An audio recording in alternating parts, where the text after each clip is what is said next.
for life. Good morning. It's Wednesday Friendsday, February 11th, 2026. The Anti-Hero broadcast is the news entertainment broadcast for veterans, first responders, and all blue-collar Americans. This show is brought to you by Human Performance. Go to hp-trt.com. Use promo code HERO. Save 20%, not just on your initial purchase of testosterone, but every single month you will save 20% on testosterone, GLP-2s, peptides, Anavar, Deca. They have it all. Get medically prescribed. Get on board with your men's fitness journey. Human Performance, hp-trt.com. Use promo code HERO. And GhostBed. Go to ghostbed.com/antihero. Save 10% on their already extremely low pricing.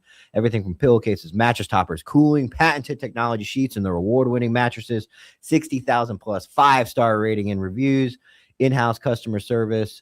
All handcrafted here in America and Canada, and they have free shipping and free returns. Go to ghostbed.com/antihero. Save 10%. And of course, Elevated Silence. Get a suppressor for your weapon.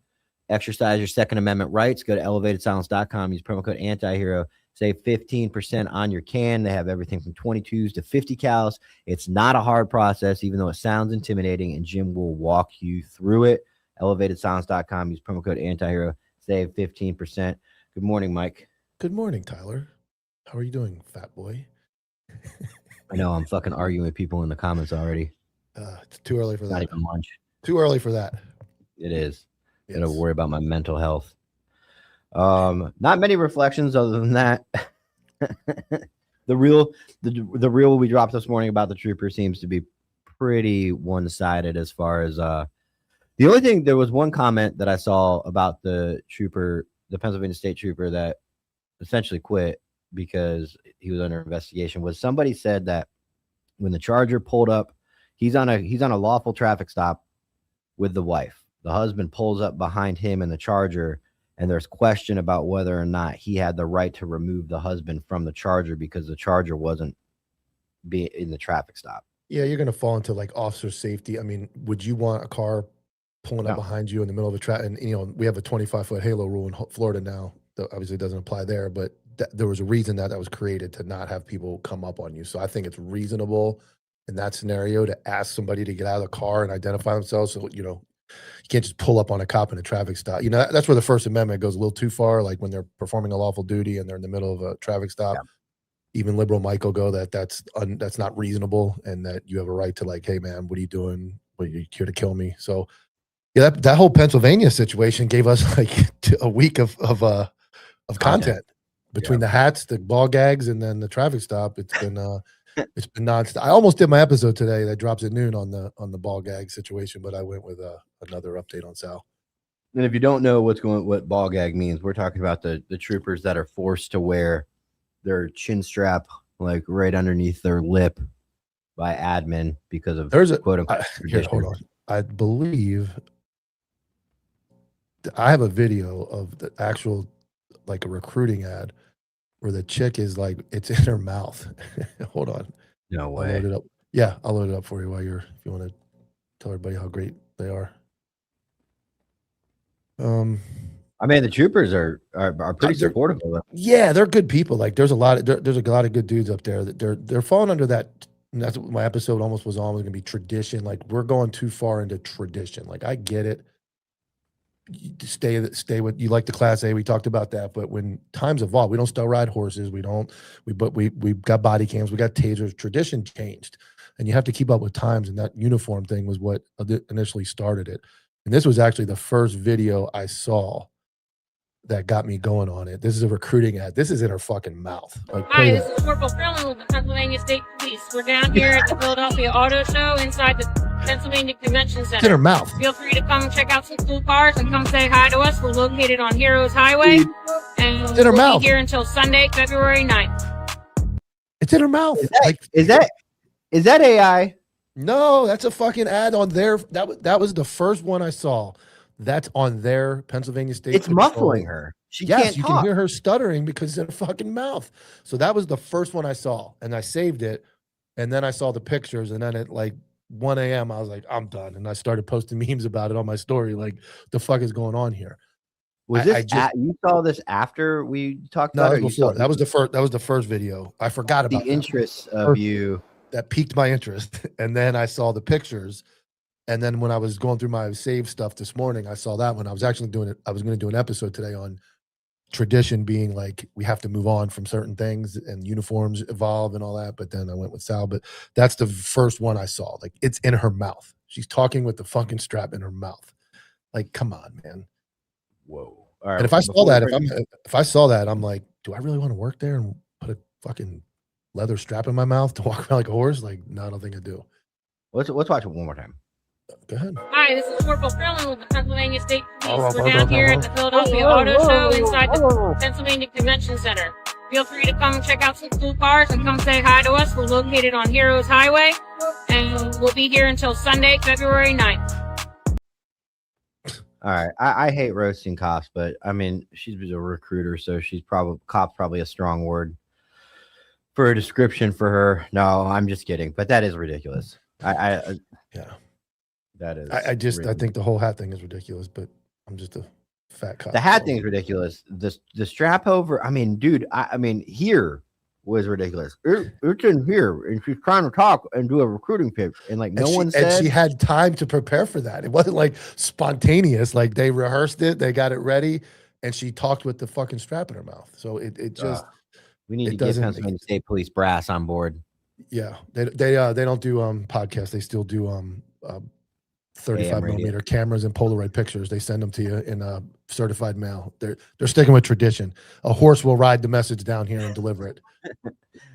All right, guys. So today's Wednesday Friendsday. Obviously, we have our guest. His name is Dennis Medina, which Mike got confused with earlier, but we'll talk about that. But he's the owner and founder of Armored Breach, and they produce the Guardian Breaching Shield. So real quick, before we bring him on, I'm going to kind of talk about the significance of this shield for any SWAT boys watching. Let's see here. I hate producing, dude. All right. So the Guardian Breach is constructed from 100% ultra high molecular weight polyethylene. I'm going to let him describe that, but in layman's terms. It's got unmatched ballistic stopping power, rated at levels to stop 7.62 NATO rounds, 5.56 rounds, and you can stop rounds for the 300 Win Mag. I'm assuming that's a really, you know what that is, Mike? It sounds like a really high caliber round. The Guardian's patented breaching design pairs ballistic protection with tactical function. A unique double cutout option allows officers to employ handguns or rifles while maintaining full shield coverage, while the optional 4x6 viewport delivers crystal clear visibility with a V50 rating. An optional tactical cover provides an added protection and allows operators to kit out the shield with mission critical gear, ensuring no pause in the fight. So without further ado, we're going to bring on Dennis Medina. What's going on, guys? Everything good? Hey, I'm not gonna lie. You look like a SWAT guy. Like a SWAT guy. Yeah. I look like a Cuban SWAT guy. Yeah. Well, you got the Hispanic part to you, so it's like right. It's all there, man. It's like right across the board. If I was going to draw a SWAT guy in class, that would be you'd be right up there you'd be on the conversation. The great thing is you can model your own product. You don't even have to hire somebody. Yeah, like we got to hire somebody because we're fat. And we look like we're in our 40s and 50s. I'm in my 40s too, man. You don't, yeah, but you don't. We can't tell. You got that Cuban thing, man. You could be you could tell me you're 19, and I would believe it. 19 or 50. A lot of things hurt in your 40s. You know how it is. How long have you been SWAT? So I've been with my agency for 20 years, and in the SWAT team for about half of that time. Okay, so what I mean, we ask everybody. I mean, it's cliche, but man, what brought you into law enforcement in general? I was just looking for a job, bro. I knew school wasn't like for me in a way, even though you should never stop learning. But a buddy of mine told me about the job. I didn't know how much we made. I didn't know about the retirement. I just needed a job at that time. I was young and ready to go. You Yeah. could have ended up with the strap in your mouth, but you chose a better agency. You chose a better agency. Yes, sir. I'm glad that I went with my agency, man. We're pretty good. Yes. Did you know that pretty early on that SWAT was something of interest to you, or did it take a while for you to show some interest in that? To tell you the truth, my buddy that got me into it, he was in TNT, which was a narcotics unit at that time, and that's kind of like where I saw myself going eventually. But I got stuck in a small town for about 9 years after the academy, and like in the last 5 years of that was when I was like, hey, you know what? I want to go to this do this SWAT thing, and I've always been in shape. I've always been part of a team, playing sports and all that. So he made it easy. Right on.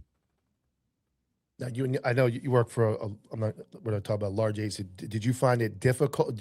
A lot of guys work. There's more small agencies than large agencies. Being at a very large agency, was it easy to get in? Did you have to know anybody, or was it just a regular normal tryout like anything else, or was there, how does that work in a large agency? Not at all. I mean, at that time, no one was leaving the agency, the SWAT team. So you kind of had to wait for someone to retire. You could do your SWAT school, and you could be out there waiting for years. I was Okay. actually waiting 5 years Wow. when I finished. Yeah, and I was kind of like forgotten back there. But eventually, people got to retire, so they opened up those spots, and I took the best advantage that I could when I Let me got my tell you turn. what that tells me about you, because you're old like us, older. That shows a difference in today's policing. In today's policing, if they want SWAT, they want it right now. And if they're not going to want to wait to say, imagine telling a 20-year-old kid he's got to go through all these schools and then wait 5 years to get into a specialty unit or wait to get in SWAT. They're not going to want that. They're going to want to go somewhere where they get it immediately. But that shows your level of commitment to something where you knew there was no openings, but you went through all the grueling classes, schools, did everything up front, and then waited. And that to me speaks volumes of your character and how bad you really wanted it. Yeah, definitely, man. Like I said, I went down there and they kind of like forgot about me. I'm not the type that's gonna come around like kiss ass in a way and do all those things that others may. But when my phone was called, I took advantage of it, man. I'm glad. I wish I would have came earlier, to tell you the truth. I would have had a lot more experience. I would have done some cooler things. Back in the day, it was a little more fun. A little I would different. say. Yeah, but hey, I took my chance and I've made it the best that I can. And you're I on a think- full-time team, right? Correct? That's all you do? Yeah, that's all we do. I think that says a lot about the job in general. It like there wasn't like a jump ship mentality. Every cop's got this jump. If I don't like where I'm at, and it's really condoned by everybody. Like, hey, if you're not happy where you are, go to another agency. I never agreed with that. I done it myself, but I waited a very, very long time and I waited and I waited, and I wouldn't suggest that to anybody, because right now, like Mike said, if somebody said, well, you got to wait, and I know that's probably not the case nowadays, and that it's almost a good thing that kids don't have to wait 5 years to get on a SWAT team. But back then when they had to, it made sure only people that really wanted it were getting those phone calls. Yep. Now that I'm part of the guys that do the cadres, that do the schools, it makes it that more gratifying. That I waited that long, that it took that long, that it's that hard to get in. Because like you said, man, the harder it is to get in, the more you're gonna appreciate it. If they just give it to anybody, and maybe that's where that comes. Oh, I don't like it here, I'm gonna go there and start jumping ship within units. Do you guys still have that long wait? Is there a wait list to get on? Fortunately and unfortunately, I would say, a lot of the guys are getting older, so we are not having those candidates waiting that much longer, because of the fact that we got to have them in the pipeline before the older guys retire. So that I would say there's not that much wait at this point in time. Good. And I've seen pictures of your class. You guys put like 15, 20 guys through a school at a time, right? It's a big class. We actually when I went through, it was like 60 people trying out. 60? But nowadays, yeah, 60. Holy shit. Yeah. Nowadays, you have like, I would say like 30, where Jesus. around 20 make it through, 21 in the low 20s. And then you end up finishing with like 5 or 6 at the end of the course. I couldn't find 20 guys at the agency I worked at right now that could pass one of the qualifications let alone have 20 guys go through and make. That's crazy. That's crazy. Yeah, that's kind of like the luxury that we have of being a big agency, you know? Yeah, and big agencies, man. Like, so in a bigger agency in Florida, trying to do this without, do they have to go to a SWAT? Do they have to be certified first before they can even go through your agency's pipeline? And do you guys provide that like, because I've heard of guys talking about like, yeah, like kind of like what you're saying. Like, I went to SWAT school, I got certified, I guess, you know, like I went through the training and I passed the training, but but then do you have to go through an in-house tryout as well and get certified in-house, or? So we only accept our guys that go through our school. You could have gone through another agency somewhere else, but once you lateral over to our agency, then you have to go through our school.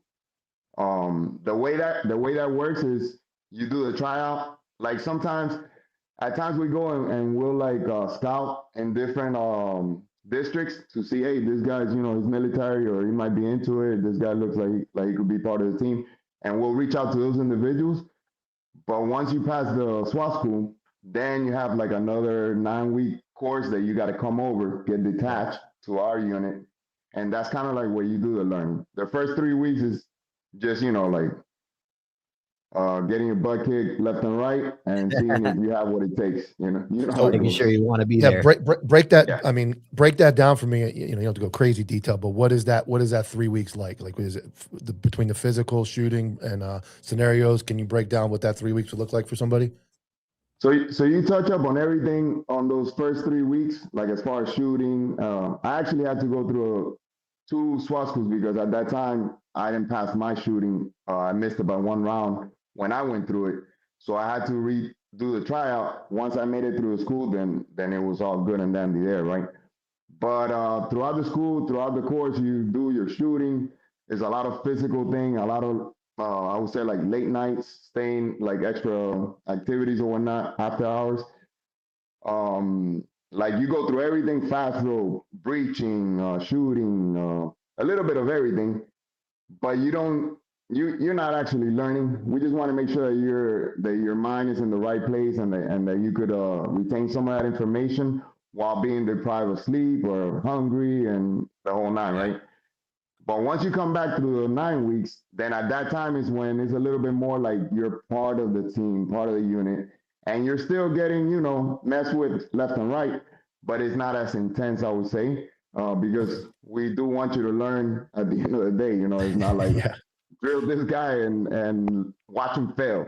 You know, we eventually, if we believe that you made it through those 3 weeks, that you have what it takes, and now we want to invest a little bit more intimate time, I would say, for you to be part of us.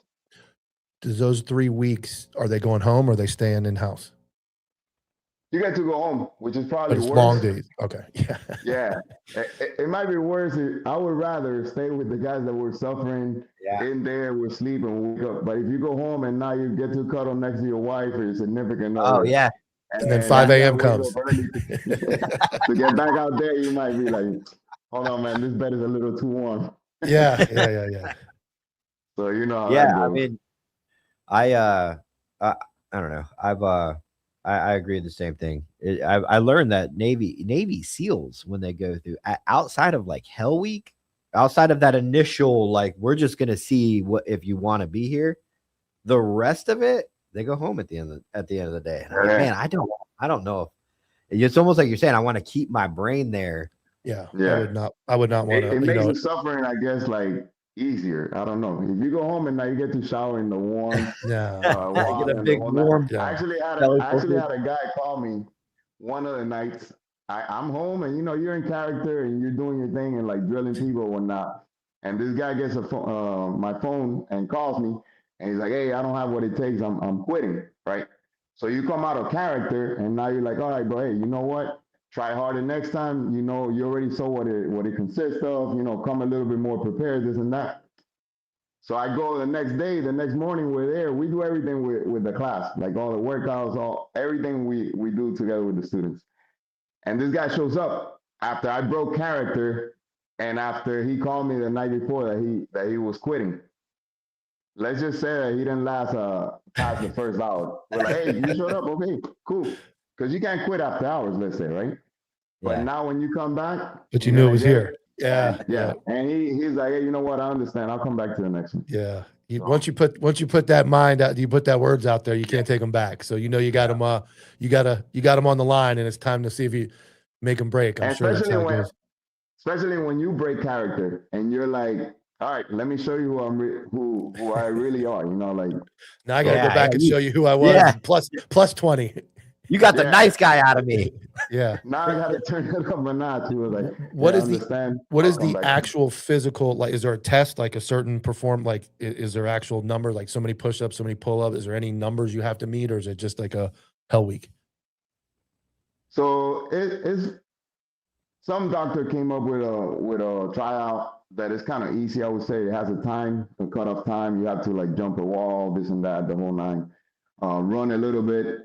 The trial prior to that was a little harder, I would say. You kind of had to prepare for it. This one you could pass if you're in some sort of shape. Okay. But at least it shows, depending on what time you put on that, how good of in physical shape you are for the school. If you can do 50 push-ups, if you can do 50 sit-ups, believe it or not, man, the sit-ups get a lot of people. Yep. And I'm like, really? Like, you can do 50 sit-ups? We're going to do a ton of sit-ups, right? You're struggling with 50. So it's like a guide, I would say, that now you're like, all right, I'm in okay shape. I'm struggling a little bit maybe on the run. So I gotta, and the tryout is usually like 2 weeks to a month prior to the beginning of the school. So that gives you a chance to get in a little bit better shape. So it's a constant little mind fuck, because you get that little tryout, you're done, and then you're like, oh, good. 2 weeks later, I get to go to this nice school, and then it's 3 weeks of hell, and then you're like, all right, I made that, and then it's 9 weeks of being the new fucking guy, getting, learning, but still getting treated like. So what happens at the end of those 9 weeks? You guys have like an oral board or some type of selection process, or how does the final guy go from temporary to like sworn in with the sword and you're on the SWAT team? Yeah, so we'll do like an interview as well. Like, we'll ask the guys, "Hey, what do you want to come here?" Typical questions, and see their responses and see how well prepared they are. We kind of already done like a background on them, so we know who's who, and maybe, hey, this guy doesn't like them, or they say this about this guy, and you bring it up at that interview. And that's pretty much the one-on-one that we'll do with them, and we'll have a couple of cadres at that time. And we'll come up with the best decision that we believe, the best guy that will fit our team. We have 4 different teams, so like this guy may be like, "Oh, I like this guy. He'll fit in with us a little better," and that's where you make those decisions. So how many total SWAT guys are in the agency currently? Including command staff, about 44. Okay, and you break it up in 4 teams, you said? 4 teams, yeah, 2 in the morning and 2 in the afternoon, and then we alternate the midnight shift as far as like on call, off call on a monthly basis. So for 1 month, do you guys have any anybody on the team that's auxiliary or part-time that have other spots in the agency, or is every single person there SWAT full-time? No, all of our guys are part of the unit. Like, you get detached for the 9 weeks, you're still wherever you're at working. Then once those 9 weeks are over, we'll have like our interviews and all that. But you go back to whoever you were with. Like, if you were working narcotics, if you were working in a district, you go back to that until you transfer permanently to us. Man, that's a good setup. I like that. That's just it. It keeps it constructive. It keeps it motivating, but it also keeps you on your toes. Like, until you are patched in, you're not it. Yeah. Like, and go have fun back at your unit. We'll call you. Yeah, and we'll tell the guys, you better stay in shape because the call will go like, hey, next week we have interviews and you got to do the tryout and the whole nine. And if you're not in shape, you may not pass, and now you get passed because you were, eating shit out there, not staying on top of the physical part and all that. So you're on the team for, I'm assuming you noticed, you had to have noticed something in the art of breaching that inspired you to create the shield's called the Guardian, right? The Guardian breaching shield, yes, sir. Yeah. So what was it that kind of like started making you think like I know what I'm doing. I can make this product.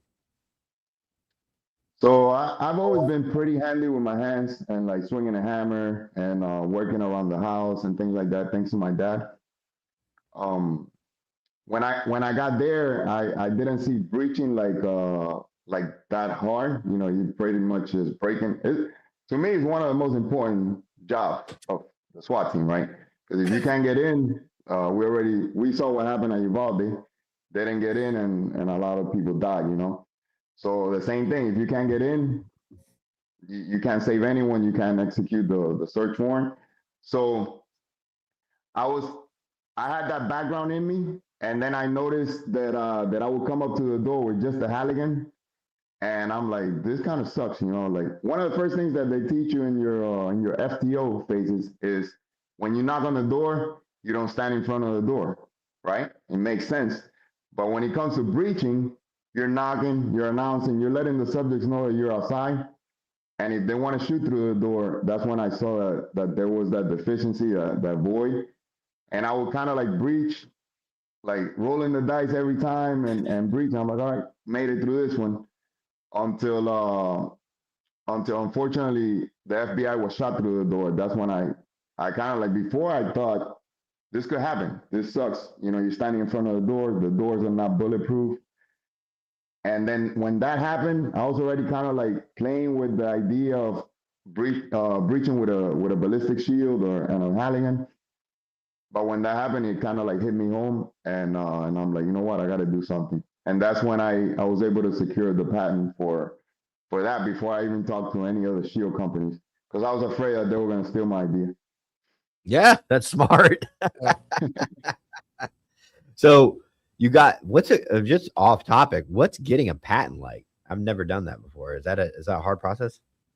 Well, a funny story. So I have a cousin of mine. She's an attorney, but she's not I didn't know that there was patent attorneys, like domestic attorneys. Yeah, the ones I see in court are the only attorneys.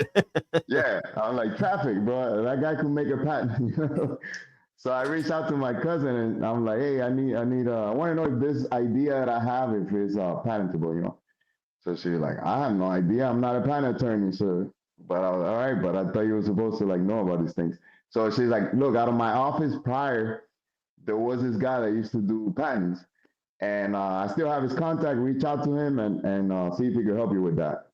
So attorneys don't know anything about breaching, don't know anything about search warrants. As far as like, this was just a patent attorney, and I had to pretty much teach him how it is that we breach and why I felt that was necessary to get that.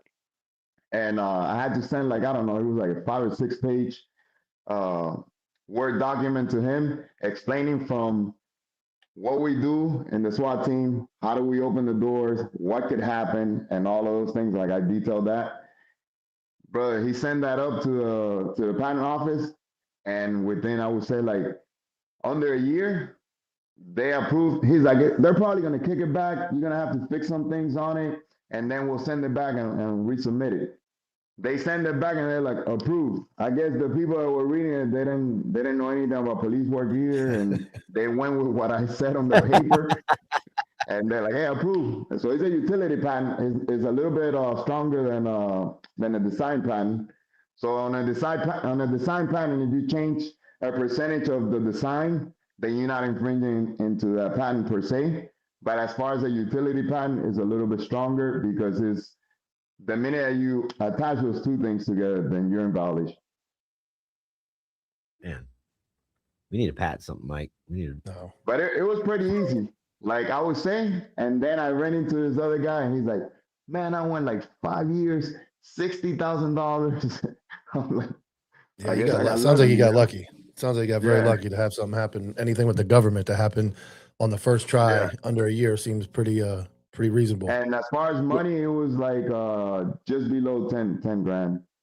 Oh man. That's dope. So if you don't get something patented, but like you're at risk of somebody borderline stealing your design and able to make Yeah, profit off it, and there's nothing stopping them as long as they don't like just straight up 100% yeah, carbon copy it. They can have the same design and make money off it. pretty much. Yes, sir. All right, so you get And the but if patent. you're like a big company, I would say, like, let's say if you're designing some design with like an Apple or something like that, those guys that have deep pockets, they might go after you for a little bit less. Yeah, Yeah, Glock came after me, so I know that. Yeah. making your stickers, Mike. Sir. Yeah, they got my first page killed by making a logo knockoff of theirs, and they didn't like it. They got them Oh, deep pockets. That's why Mike's a Yeah. SIG guy. He hates Glock. Yeah, they got me good. yes, So sir. you get the patent.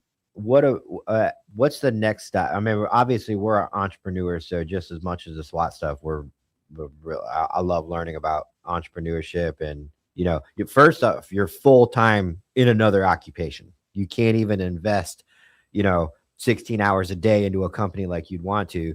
So what was that all like? Well, I think it made it easy at the beginning because I was like testing the prototypes that I was thinking. Like initially, I went online and I researched: is there like a breaching shield? Breaching shield didn't exist. Like those two words together. A Halligan with ballistic protection. So a Halligan was developed by a firefighter. So firefighters like Hugh Halligan in 1947, I believe, or 57. He developed the Halligan.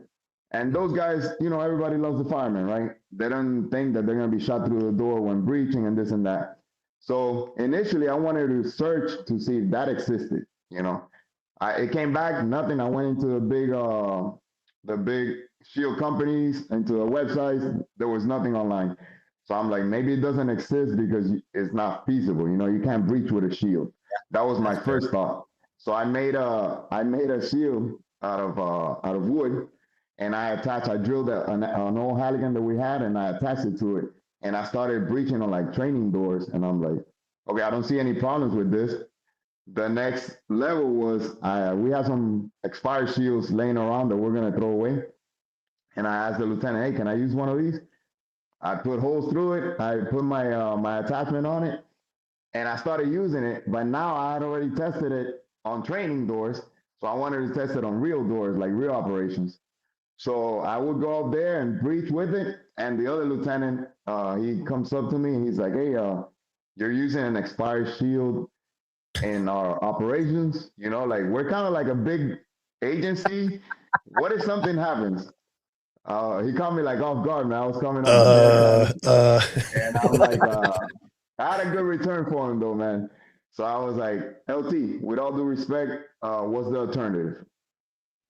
Go up there with no shield? I would go up there with an expired shield Yeah. from 20 years ago. If I don't have anything, a piece of wood would be better. I think slow down the round before it hits me in my face. Yeah, So that's a good point. when I told him that, he's like, you know what? You're right. Carry on. When he told me, I was like, green light. So I kept testing, and it was me getting behind the shield. It wasn't that I was asking, hey, you get behind that and let me know if that works for you, on this expired shield. So after I had that conversation with him, I kept testing and I kept going. That's when the FBI was shot through the door, and that's kind of like when I'm like, you know what, this needs to be a little more serious. Because initially I didn't think of it as a company. I thought of it as just something that I could use myself to protect me so that I could go back home, to my family. Yeah, that gives validity to your product when you can actually say, "I made this for me," Yeah. and it's not to make money. So how did you Yep. go from the prototype to actually your first shield, like your actual first product that you put together? So once I got that happened with the FBI, like that was on February 2nd. 21 on February 7th. I actually have the email that I emailed the attorney for the patent because I don't want to go into like go talk to Point Blank, go talk to Safariland, the guys that make shields already, without having a patent if I could, you know. So I was able to secure the patent, and then after that was when I went to go talk to those guys. But I didn't have a shield. I had a piece of wood that looked like a shield, and I think I went up to them prematurely, right? But I didn't know any better.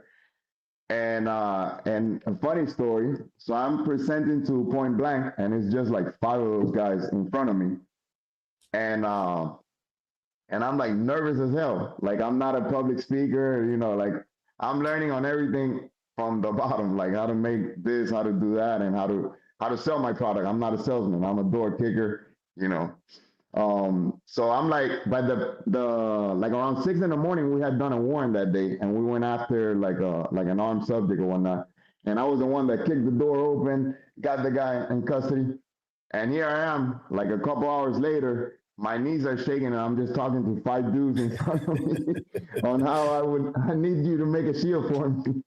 You'd rather be in a gunfight. You'd rather be in a gunfight than an interview. Yeah. Let's just say I got a lot better sense. My wife is like, you've come a long way. Yeah. But it was pretty cool. I went to Point Blank, I went to Safariland. Safariland kind of gave me like the cold shoulder. I don't know what their deal was. I drove to Jacksonville, man, and they never got back to me as far as like, oh, this is a good idea. Because initially I'm like, whoever goes with me, I'll give you exclusivity. Like, you'll be the only one to make this. We have a patent together, you know? But so I'm like, you know what? I'll make it with everybody. So I was able to get a hold of an ex-Marine guy that he does the shield that's right behind me. And he's like, definitely, bro, we could work together and I could do that for you. And so I have his measurements. And what I designed is the detachable system so that you could slide the Halligan in and like able to take it off and on. And initially, when I went up to them, I had holes on the Halligan. And I'm like, listen, this is a breaching tool. This is not a ballistic shield because I don't want to eat away on their profits on ballistic shields. I'm like, they're gonna send me to go pound sand if they see, hey, this guy has a pretty good idea, but he has a patent. We're not gonna let him get in the fund, right? So I'm like, this is a separate product that you guys don't have. Like, and I'm like, you know what? After no one like teamed up, I said, I'll make it detachable. Now I could put it on any shield. And now like I have like 100% of it, you know? Yeah. And what was it like? So you're going to talk to all these big companies, right? And you're literally a door kicker. Like you take pride in, you know, we joke, we call ourselves knuckle draggers, but I mean, you are a door kicker and you are now putting a polo on and going up. How did you gain the ability to kind of present your product? And was it just kind of like the public speaking that comes with being a cop and like all that? Or did you have to go in there? Did you have to like Google, how do I present this? These are questions I ask all the time because me and Mike have ideas, but we're like, man, when we got to put on the polos and go impress somebody, do we know how to do it? Yeah. The first time I got on the agency when I was 21 years old, man.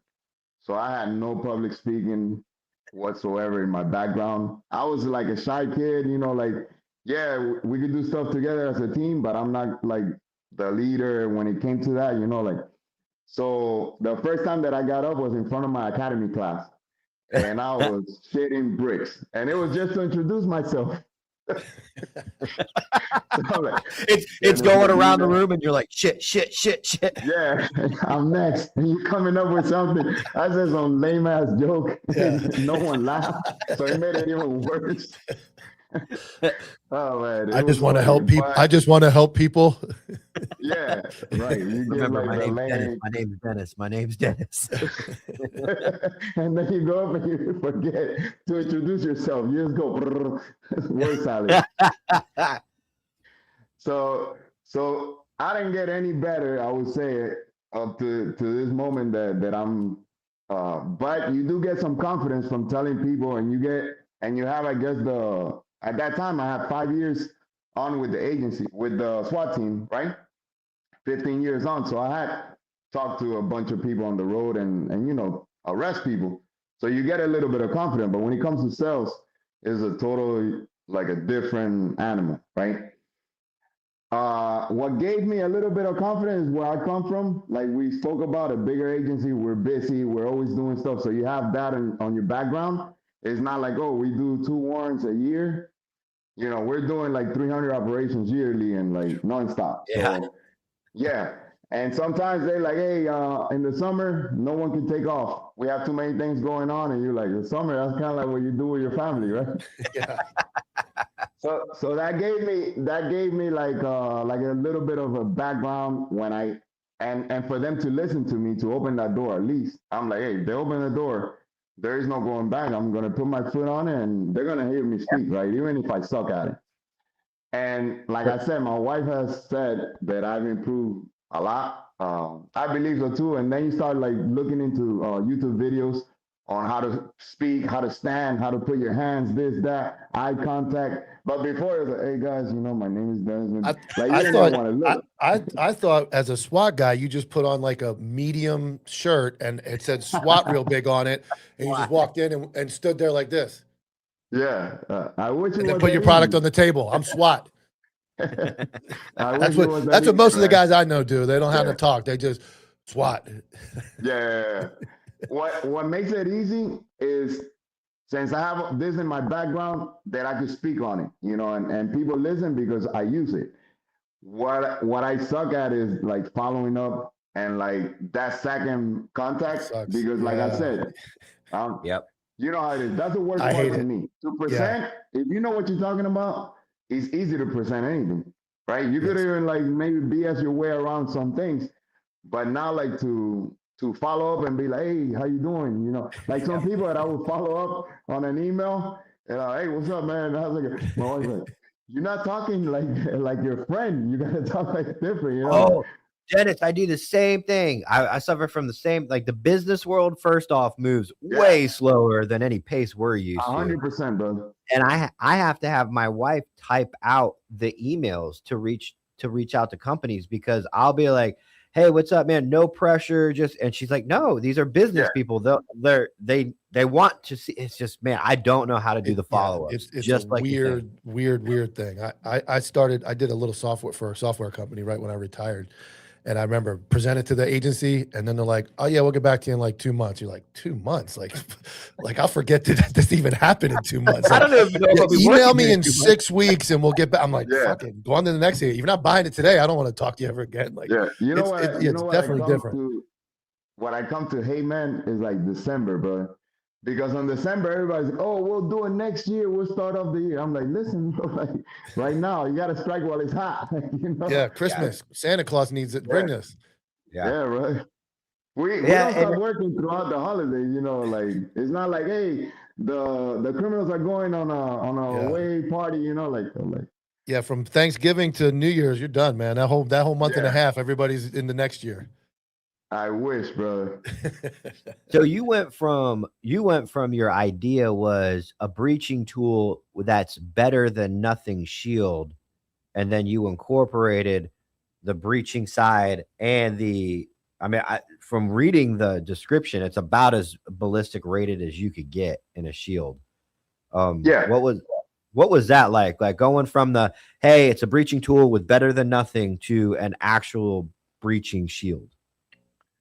So when it comes to breaching shields, you have the handgun rated shields and the rifle rated shields, right? Back in the day, rifle rated shields were so heavy that you needed wheels on them, right? Yeah. So everybody was kind of like going towards the pistol rated shields. You could handle them better. They were bigger, so you felt like a little bit more sense of protection. But I would say like right around the time that I got into this, the technology for rifle rated shields was getting so much lighter that it doesn't make any sense at this moment if you're running a handgun rated shield, right? So we had a couple of our guys that they still around that time had pistol rated shields that they were running in operations, and we're like, hey, listen, you know what happens if they shoot that with like an AR or an AK? they were like, "Ah, get out of here," because there were older guys in the team or whatnot. So we got one of the expired shields. We put the money where the mouth is, right? We went to the range. We put it on the range and we shot it. We took an AK. We took a bunch of different firearms, and it did what it was supposed to do. Even an expired shield, it stopped the handgun rounds, didn't stop the rifle rounds. Yeah. We went back to the office and we put it in the office where everybody could see it. We had labeled it. It was out of, this wasn't no scientific, you know, they put them in like an indoor range. No, it's outdoors. We're doing it like you said, knuckle dragging our way through science. And we label all the rounds. There's an AK round, there's a 223 round, and you can see that it goes right through it, and we put it there. Let's just say that the guys that were using handgun rated shields, they put them down, they picked up rifle rated shields, and they haven't been used since. And that's one of the improvements that I've noticed, like I would say like in the last 6 years, on the lightness of the rifle rated shields. So somebody asked a question. It's actually a pretty good question because I've never been holding a shield while it was hit. What's it? I mean, you might not have either, I guess. When a 7.62 round smacks that shield and you're holding it, what's the absorption like? Is that, I mean, are you still able to move and function, or is that going to what's that going to do? We've been shot at inside of structures, but luckily never been struck since I've been there. You know, we've had a couple of incidents that some of our guys were shot without shields and they've made it, you know. But it depends, I would say, where the shield struck. Like if it struck in the edge, it might throw that a little bit to the side. When I'm sinking it in, I think it's gonna be pretty sturdy in the door crack that it shouldn't move. You know, it is attached to it's not like I have Velcro on there and it's gonna like rip off. Yeah. And I'm holding it with my one arm on the bar. So once it's sunk in, I would say if you shoot it, it shouldn't move much. But I've also heard of people who have been swung around, and I'm guessing that's a high caliber round hitting it somewhere on the edge where it may cause that. But I mean, I'd rather take those chances. Oh yeah. Anything. Yeah, I mean, it's like wearing a vest. Like, you know, when we were kids, we watch Hollywood movies where guys get shot in the chest. But I mean, that's still you're gonna feel that one. You're not. Yes. So yeah, I can imagine taking one. And I'm guessing if it hits like where your forearm is at, it's gonna cause a lot of pain. You know, it's not gonna go through, but I'm pretty sure it's gonna probably break a couple things in there. You know, so better than taking one in the wrist and losing your hand. 100%, bro. Or in the face. You know, there's a video of Volusia County when they were like going after this guy for just a petty theft at a gas station, and the guy shot through the window while they were trying to break the window, and the shield just happened to move as he's breaking the window, and the guy took it like it pretty much gave him a haircut, and the other guy took it dead on the shield, which would have been his face, and those guys are glad that they had that shield on there, you know. Yeah. So when you okay, so let's continue on. So you're kind of like, I think where we left off in your entrepreneurial journey is that you were just doing you were going to focus more on the breaching side of it because you didn't want companies to get kind of like defensive when it came to you, I guess, having a competitive breaching shield. But what changed the course on that? So initially, I drilled the Halligan onto the shield, right? And on one of the operations, the Halligan, I guess I had made it so weak because I had drilled through it that it broke off. So this is during my testing phases, right? Once that happened, I'm like, I got to come up with a better idea, right? So I always wanted to have it detachable at that time. People were asking for a detachable. People were asking for a window because initially I didn't have a window because I was just going up to the door. And most of my job is like looking at the side where the Halligan is, right? So people kept asking for that. And I'm like, you know what? If none of these companies see the benefit of like adding this to their product line, why not add my stuff to their product line? And now I'm competing with them in some way, and eventually they're gonna notice. That was what I was thinking.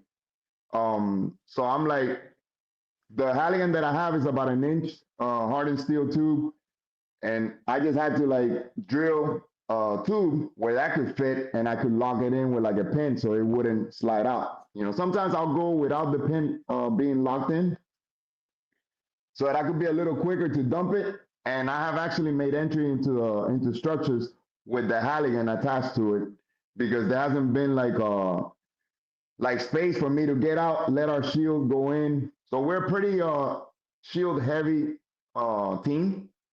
We'll do most of our searches with a shield, but my shield is just for breaching, So I'll breach, I'll get out of the way for him, and then if I can't get out of the way for whatever reason, if it's a small hallway or whatnot, I'll make entry.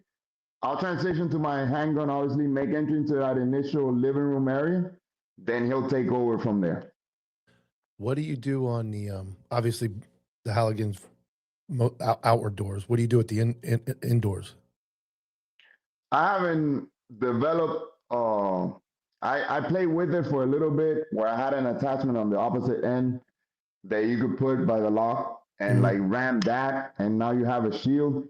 But you could kind of like do that with just the shield and just leave enough space for the ram, like to hit that. Okay. And So if you need to pry, you still have the Halligan in your hand with the shield. Correct. Yeah. Okay. And most of the time, like when you breach with the Halligan and you pry it open, you're gonna be on the hot side of the door, right? Yeah. The initial, or they call it door crack or first light. Hot side. Correct. So you're gonna be on the hot side. So if it opens in and you're gonna ram it and you want to use some sort of like shield when it comes to that, you're gonna be on the hot side as well, because that door is gonna open and you're gonna be able to see into the room. So you still bring the same shield up, and you just if it's an inward door, you just leave room for the ram guy to hit the door. Yeah, so we'll use a lot of like technology, Google Maps, Apple Maps, or whatnot, to see which way the door opens. That way you come a little prepared. But I could see the door today. Let's say, hey, that door opens out, and I'm still gonna bring a ram or a sledgehammer, because that guy could have changed that overnight, and now it opens in, or they hit the house the week before, and you were looking at an old picture, and they switched up the door on you. So yeah, even if it opens in, you still bring the Halligan. You may need it for another door inside of the house. Who knows? It's not just for that one. So you guys have two breachers, the ram and the Halligan guy, or did somebody just bring the ram with you? We're heavy on sledgehammers. Okay. Yeah, like I like keep it in your back. You have the guy carries it on his back. No, breaching is a two-man operation, so that guy's gonna come with the ram or the sledgehammer, and then the other guy's gonna come with the Halligan. Okay. In that case, it'll be like the breaching shield. If you don't need it, you don't use that. You could plug a window with it. You could use it for a window while this guy hits the door in, and now your primary shield guy could kind of like cover him. We use a lot of thermal breaching. So if you're melting the door there, that one's kind of like slower.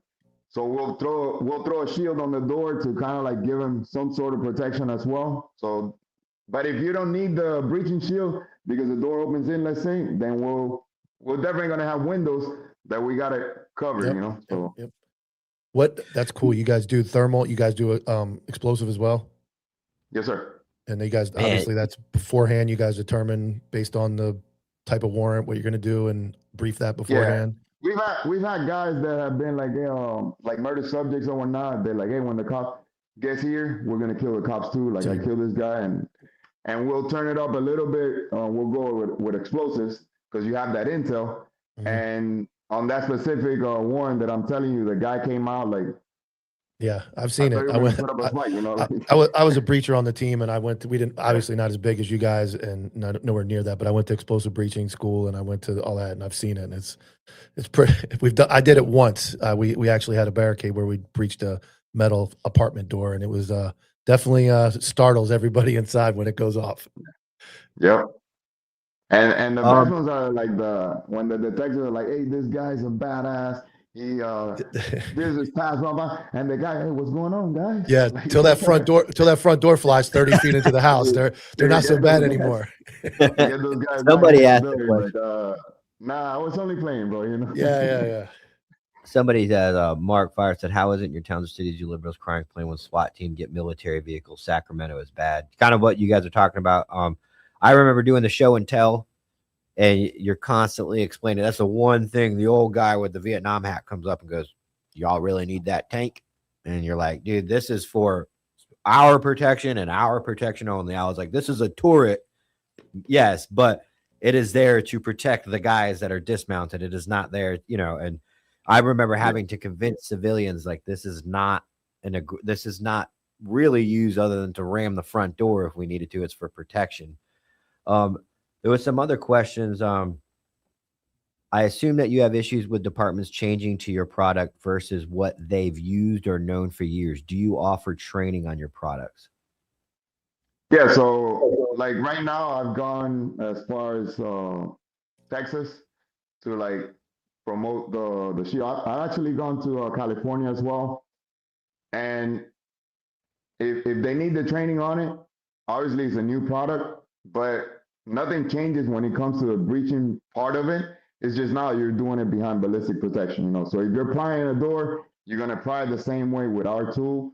There was one door that I couldn't use it on, but you couldn't use a regular Halligan either. So I haven't found a door that, you can use a Halligan by itself, but not this. But the more you practice on it, like let's say I'll give it to you right now. And the first door, you look like awkward as hell, right? Like, oh man, how do you do this? Once you do like 5 or 10 and you're like, okay, there's nothing. The only difference is once I breach, if you breach with just a Halligan, right? Once you breach, you turn around and you haul ass out of there. Because the last thing that you want to do is stand in front of the door and rounds start coming through. The difference is once you breach with the breaching shield, you don't back out and go away. You back out facing the door. That way you still have that protection, in case something happens. And your hammer operator could be like your eyes behind you, like hold you by the vest. Hey, come on, step back. You got a step coming. If you're like in a little landing or whatnot, giving you that. You're not just gonna turn around. That's the one thing that you would need to like work on, I would say. But once you do 10, it's like night and day from your person. So we got a couple videos that we're going to go through on your YouTube and stuff like that. One final question before we take a quick commercial break. What are his thoughts on red circles on shields? I don't know anything about this, but I didn't want it to be a good question. And do you guys know what he's referencing? I'm guessing like a target for the subject to shoot at. That's what I was thinking too, but I don't know everything. So I was like, I think Ficus, if you could. Go ahead. I was just going to tell the guy, Ficus, if he could clarify maybe what he means a little bit. I think the light serves kind of that purpose. Like when you do like Sims training and you have that light on your gun, what gets lit up is like your knuckles because that's what you focus on. So I'm guessing that's where his question goes. All right. We'll be right back, guys. We're going to take a quick commercial break.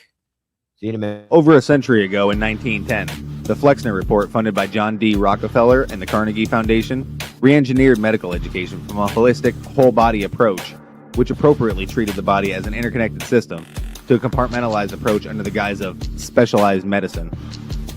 They shut down or consolidated medical schools, marginalized naturopathic, homeopathic, and chiropractic medicine, replacing them with symptom management and synthetic drugs. Allopathy is a marketing strategy rooted in fear and manipulated science. This philosophy carried into veterinary medicine, resulting in over-vaccination, unnecessary surgeries, and manufactured food, just like they did for people. They call it care, but it's predatory and based in profitability. The truth? Toxicity, compromised immunity, and chronic inflammation. They're not fate. They're engineered. And so is your power to undo them. We built 3 targeted formulas to return the body to homeostasis, for pets and people, to detox, defend, and restore. We are the correction to decades of corruption. We are vengeance.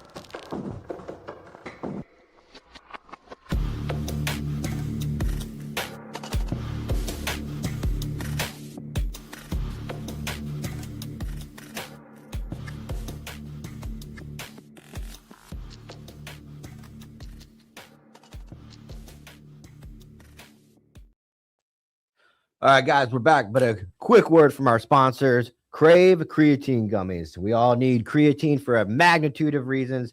It pulls water into the muscles for size and definition. It improves mood and brain function, which we've now realized in the last 5 to 10 years.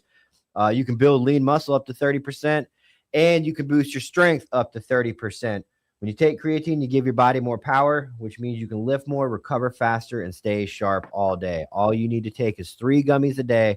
No more powder. And if you don't love the flavor or feel the difference, Crave will refund you with a full money back guarantee. So go to trycrave.com and use promo code antihero15 and save 15% on your creatine, guys. And Flatline Fiber Co., our boys over at Flatline Fiber Company. Go to flatlinefiberco.com and use promo code antihero15 and save 15% off your order. Since their founding in 2019, Flatline Fiber Co. has strived to create the highest quality gear with real-world functionality. Trusted by SWAT teams, high-level military units, police agencies, and civilian shooters across the globe, they make gear you can trust. Made in America with a lifetime warranty. They have everything you need. Rifle slings, IFAKs, dump pouches, and baseline bags, just to name a few. Go to flatlinefiberco.com. Use promo code antihero15 and save 15%. And Goon Tape. Go to goontape.com. Use code antihero15. If you're a tactical athlete looking for an edge, try our moisture activated Ray tape. It's made from ultra soft blend of synthetic fibers and natural cotton to keep you on target in the fight, even when work gets wet. Moisture activated, and the black Goon Tape that Antihero had sold out is back in stock. So go to goontape.com. Use code antihero15 for 15% off. Yeah, I just put that stuff on Eli's lacrosse stick. Yeah, the black is was sold out. It's back in stock, so good to go. Nice. So we have some videos of the shield being used. I'm just trying to get the media assets. Justin uploaded one right here. Don't know if there's any sound to it.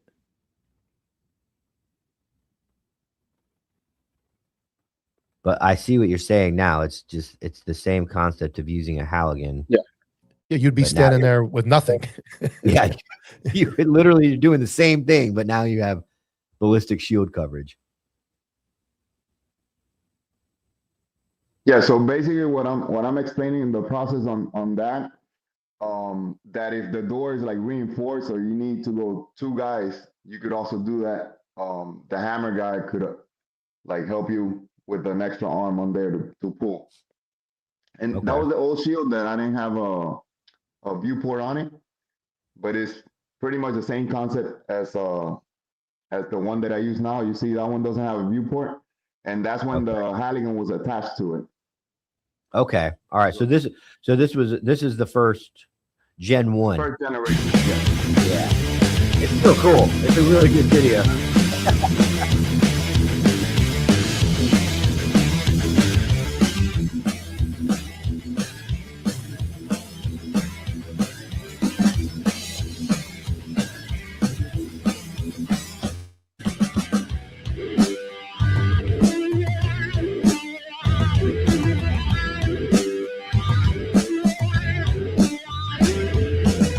That one came with a sling because it was a little bit heavier. That one weighed in only like 36 pounds. So initially I'm like, oh, let me put a sling on it because, SWAT guys, even though they're strong, they're like, oh, it's too heavy. I don't want to use it. Well, to clear up some of the funny confusion, I saw a video recently of you using it. And initially I said it was kind of grainy. I'm sure you know what I'm talking about. And it's hard to see. And I'm like, look at this fucking moron with the Halligan and the shield trying to do everything at once. And then it all came to me of who you were, who it was, and what it was. And I'm like, oh God, like it makes sense now. Like, because in that video, it's hard to tell that it's all one thing. And I'm like, what is this guy doing? And then it hit me. Yeah. But now, like you said, you'd be standing there shieldless in the old days before this thing came out, just a hope and a prayer that no bullets come through the door. So even if you're sticking out a little bit, like you were saying, it's still good to have coverage in front of the door than just be standing there. And we've been on calls. You mentioned something on your video there that that you're surprised when you open the door and the guy's there, and now you got to backtrack. Believe it or not, that happens so much. I would say like maybe not 50% of the time, but like close to it, right? Because you're knocking, you're announcing, you have the speaker going off, and they're not opening the door. And what I've seen is once you start breaching and they're on the other side of that door and they start screaming or like, oh, I was gonna open it. Wait, no, wait. All those things that you'll hear from the other side, and you're like this. Yeah. Just in case. I'm 6'2", and I'll make myself like 5 flat just to make sure, just in case that happens, Tyler So, yeah, would be but like this with that's Tyler very would have to do this with the shield. I'm 5'9.5", bro. I have. Don't forget the half. Gotta count that. Yeah, Yeah. I mean the video is I mean, it was really weird covering SWAT videos, but I think that, like Mike said, the reason why we didn't catch it was because you moved so flawlessly. It kind of messed with, like, that saying, like, you only see what you've already seen. Yeah. So we weren't looking for that. So we were looking at a guy moving very fast with a shield and a Halligan. And we're like, what was that? And then it was actually Justin that was like, that's armored breach. We're like, oh, we're like, Yeah. Yeah, that No, was that all got confusing with I know Frank helps you Yeah. sell the shield. So I Yeah. got the two confused. I know he has his own company and yours, and when you actually sponsored one of our events down in down south. So it was like that whole confusion of everything, and I'm like, now it all makes sense. I know you guys were all laughing about it too. I forgive you, Mike. Thank you. You're much better looking than Frank anyway. I don't care what Bro, you say. So. how could you confuse that? He's gonna mess with me later. Yeah, I know. But So- I believe it or not, as soon as that thing went out, like a lot of our guys follow you too or not, and they call me. This guy called me. We're in the middle of like our training, CQB or whatnot, and I'm like, "Why this guy called me? He works afternoons." So I pick up the phone. He's like, "Hey, bro, who the hell is Frank that owns your company?" And what are you talking about? Oh, bro, this video online. I'm like, send it to me because I don't know. I hadn't seen it yet. This was early in the morning.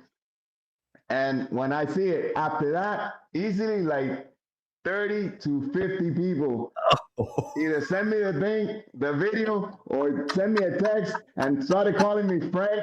And I'm like, who the hell is Frank? Like, I didn't get it initially until you guys, like, I ran through it again. I'm like, oh, that's why. Because he had done that I know for me. Frank has come all the way up here to local agencies selling it. And I got the two confused in my head that I knew Frank was selling a shield. I forgot it was for you and not him. And that's where the confusion got. But you know how cops are. They all busted your balls, right? Of course, 100%. I sent him the clip, and I was like, "Hey, man, not only you get to sponsor my product, but you took over my company." He's like, I haven't laughed so hard. He was telling me. It was like 2 nights ago. He messaged me, and I was like, "My bad, dude." Like, he was laughing. He sent me the video. And then he's like, "Send me the link to the whole episode." So I sent him the episode. But he's like, "Yeah, I guess I own a new company now." Yeah. We have so much time on our hands that he gets to do another company. Yeah. So That all was right. funny, though. So I'm a SWAT dude, right? I'm not in command. I'm not a team leader. I've been with the team. I'm a breacher. I see this product. What is the process of equipping my team with your product, right? We all know how it is. I've got a captain or a major above him that was never a breacher. They take what I say because of my cadre experience, and I want to present them. This is a no-brainer, right? This is a no-brainer. I've done this time and time again. These guys are talking about and laughing about it, and we're laughing, but it's no joke. I've stood in front of so many doors when my butthole Tucker just come on, do it. What's the process of this guy being able to equip his team with this product? So, like you said, they send guys like you, breachers, and those guys that the command staff listens to when it comes to like a new product, to like conferences and all this and that, right? Then the idea is for them to take that information back to those guys and convince them that they need it, right? And initially, when it was just attached, I was like, maybe some people will have a pushback on the fact that it's big, it's heavy, this, that. But now it is like a detachable shield. You could use it for anything, just like a regular shield. I'm like, what the question should be, why not? You know, like if you're using a shield to plug a window, why not use one of our shields, even if you don't need the Halligan? If the door opens out, you have the Halligan. Like that's easy to convince the command staff, right? The process is they'll reach out to me and I'll give them a quote. They forward that quote up to those commanders and the guys that are the decision makers. If I put two quotes on there, because the big question is, what size do you want? Like I like the standard size is 30 by 20. I'm 6'2", I like mine 34 by 20. It covers a little bit more. If I could make one that's 80 by 36, which is the size of the door, I would, but no one will use it because it's too big, too heavy, right? So I have to go with the standard sizes. So it's either like, what size do you want? I'll put a couple of those on the quote. I'll send it to you. You're like, we want to get this size. All of my shields come fully like finished with the Halligan, the detachable system. The light was another thing that I found out on the job. Like a lot of shields, that's like an extra thing that you could put on it. For the price, I put it on there anyways, because we do warrants at 5, 6 in the morning when the sun is not up. And I came up, before I even thought about putting a light on it, came up to the door and I'm like, where am I putting this duckbill? Where's the door crack? I couldn't see it, so I had to wait for someone else to light that up for me. So our shields come with the light. They come with the cover. If you get this one here doesn't have the cover, but the green cover on the website, that's an extra. That helps to protect the glass. You know how SWAT guys are. They don't use it. They throw it in the truck, or they throw it in the trunk of a car if that's your personal shield, and it might get scratched. And what happens the minute the glass gets scratched? You're looking out the side. Now you're defeating the purpose of why you have a viewport anyway. So once I do the quote, they come back, hey, this is the size that we're going to go with. Then I send them the pricing. I begin that process. I have the approved purchase order. I can't make the shield. I don't make the shield. The company that makes the shield, but I don't have shields like lined up because they have an expiration date on it. Yeah. I have Halligans, I have lights, I have the other things that do not expire. But once I get that purchase order, I put that through. That usually takes about 60 to 90 days, let's say. And then once it's finished, by that time the check is already, the payment is already received, and they get their stuff. And if they need training, I'm at a level that I'll do the training. You know, I've done train the trainer, and then those guys. But I could go up to just about anywhere. I'm at the level that I just want to get my name out there. I want everyone to know that this product exists. If any questions, believe it or not, the feedback that I get is like, you came up with this? Like, it's such a simple idea, right? And I'm like, yeah, bro, I'm a knuckle dragger. I'm no smarter than you. I just happen to be put in front of that door like once too many times, you know? Yeah. So that's why it is out of necessity. Like I saw myself and so we did the service for the agents, the FBI agents down here in South Florida, and we did that service for them. And I was part of the CAT team under the bleachers. So when they're wheeling the agent in, I come out to pay my respects, you know, like, and when I saw that on the screen, and I saw that, and I saw his wife, and I saw his son, I saw my wife, and I saw my son, and I'm like, damn, that could be me. I could be putting my family through that as well, you know, like, that's why I came up with the idea. It's not like I'm like a Harvard graduate or whatnot. I got a high school diploma and a little bit of college. You know? One thing that me and Mike always talk about is what we would have done different when we were street cops. You know, it's SWAT out of it. You know, one thing I would have done different now, you know, that I've been away from the job for quite some time, is the amount of things that I would have carried with me now. as a street cop, because in today's world, it is getting crazier.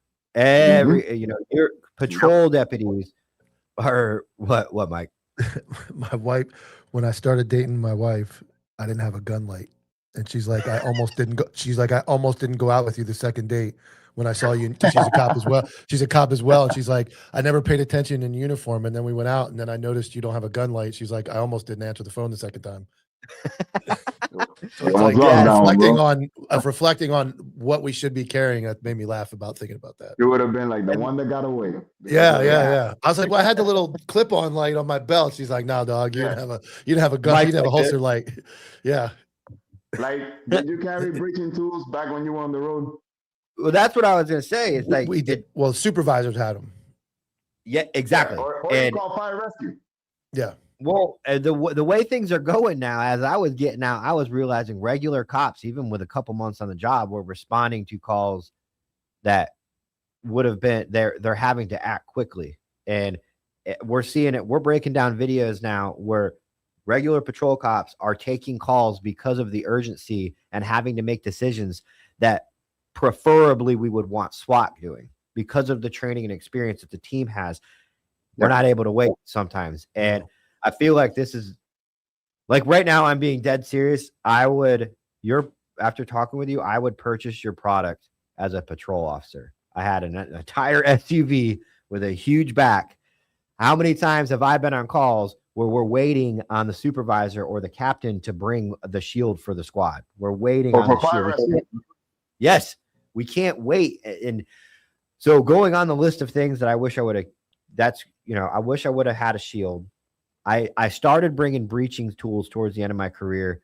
One of our fans actually sent me a customized RAM. It's a heavy as shit, but it was really good RAM. But I think this tool right here, if all the dumb shit that cops spend money on, that me and Mike talk about all the time, that you buy that you don't need, this is something to put in the back of your Explorer for that rainy day when you're going to need it. Yeah. I actually carry it.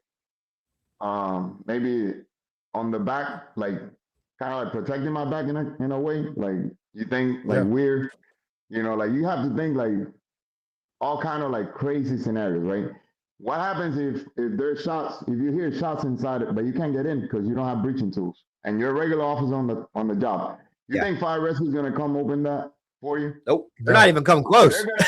They're gonna give you the tools and go breach yourself like around the corner, like they're gonna say, come to us, and then we'll hand you the tool, and then you gotta go back.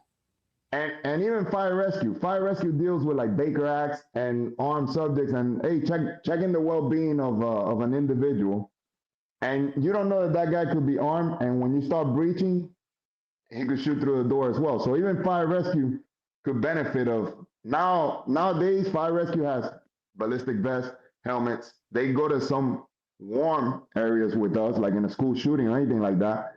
They're not going to lead the way, but they're going to be tracking behind. So even fire rescue will benefit from having a ballistic shield and the breaching shield with them. If you're like, hey, check on the well-being of my dad. I haven't heard from him. You live in another state and your dad is a gun fanatic and he happens to be showering. When he's coming down, he hears fire rescue breaching the door.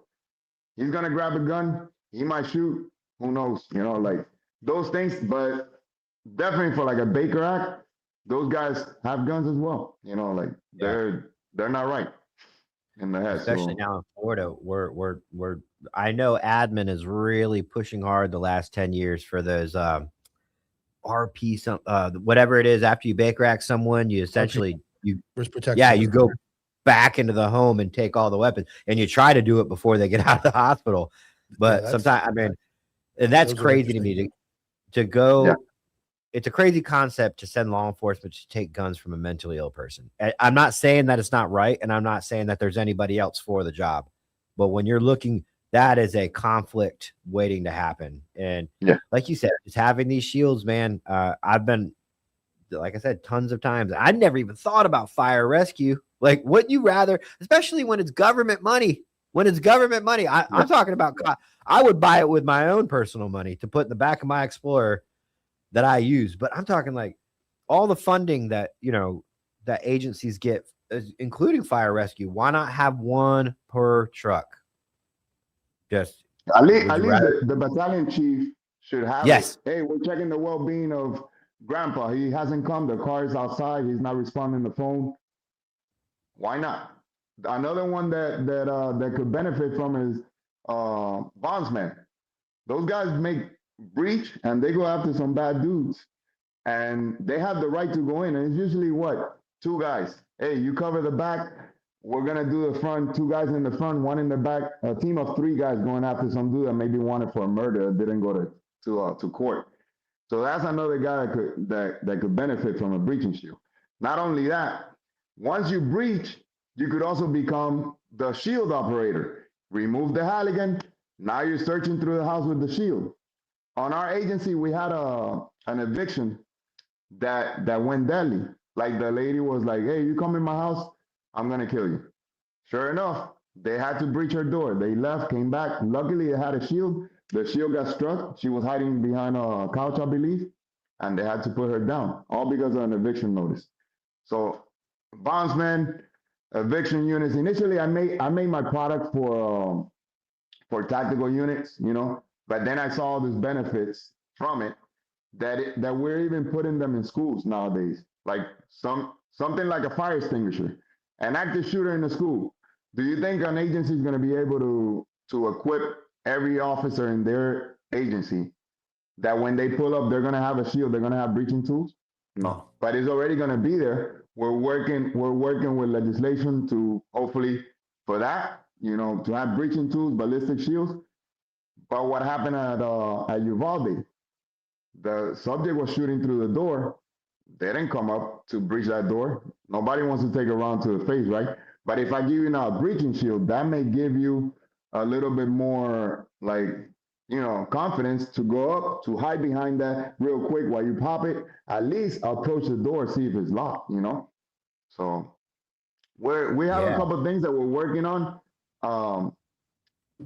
Hopefully this is the year that all that is going to go into play, and we could save lives. Because I'm not here. I'll tell you what, man. I didn't come up with this to make money.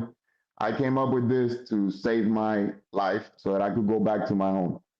But if I get a phone call sometime that they tell me, "Hey, your product allowed this guy to go home to his family," that would be more than anything that you could pay me, bro. That's why I take pride on what I do. Yeah. Real question is, are you going to send him a new shield? 100%, bro. And you brought up another point, and I know as cops, we don't really dwell on common sense because we work for the government, which should say enough in its own. And obviously, cop work, nothing makes sense when you're in the briefing room looking around like, what the hell are we doing? But you said that it's unfeasible or it's unrealistic to equip every single cop with this shield. I get what you're saying, right? That arguing for that is just might as well be a waste of time. But me and Mike try to go broader, and we go, all the dumb shit that we train our cops in, all the dumb mandatory training that we waste money on cops.